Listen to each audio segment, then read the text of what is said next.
kita akan belajar mengenai kedudukan dan fungsi kementerian negara dan lembaga pemerintahan dan kementerian dibagi menjadi 3 bagian. Yang pertama, kedudukan, tugas, dan fungsi kementerian.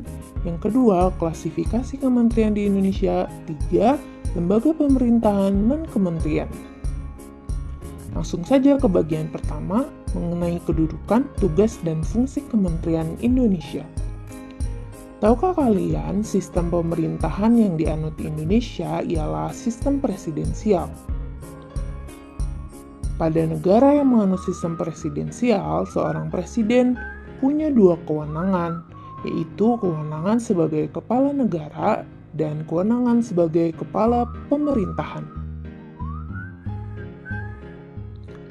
Nah, di Indonesia, dalam menjalankan tugas dan kewenangannya sebagai kepala pemerintahan, presiden dibantu oleh menteri-menteri negara.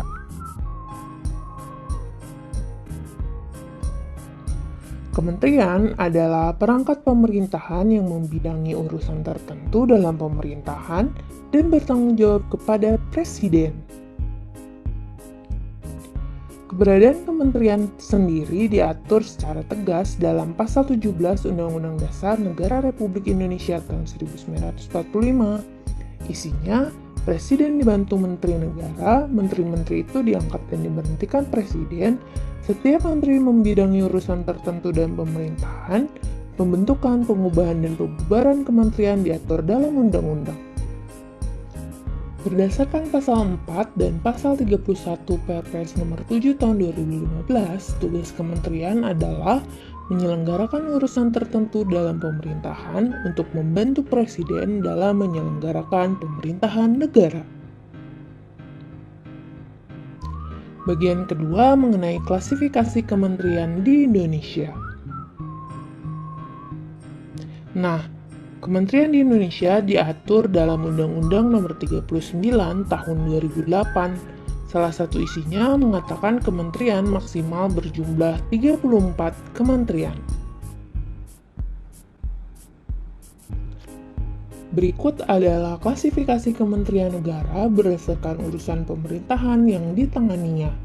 Kalian bisa menghentikan video ini sebentar untuk memperhatikan kementerian-kementerian mana saja yang termasuk kementerian kelompok 1, kementerian kelompok 2, ataupun kementerian kelompok 3.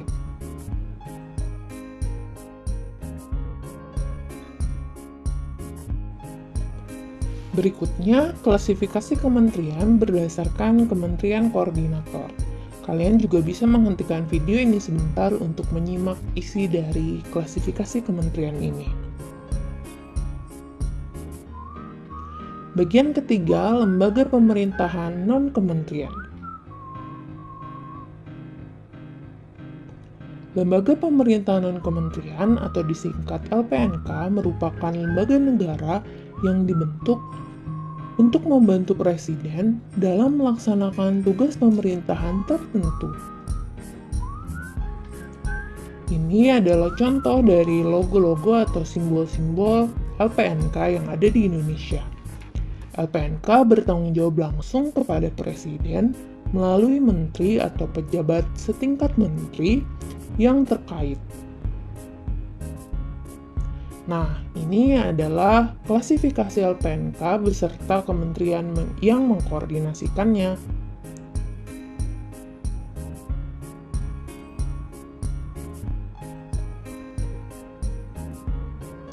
Ada juga LPNK yang tidak dikoordinasikan oleh menteri, misalnya BIN, BMKG, BNN, BNPB, dan lain sebagainya.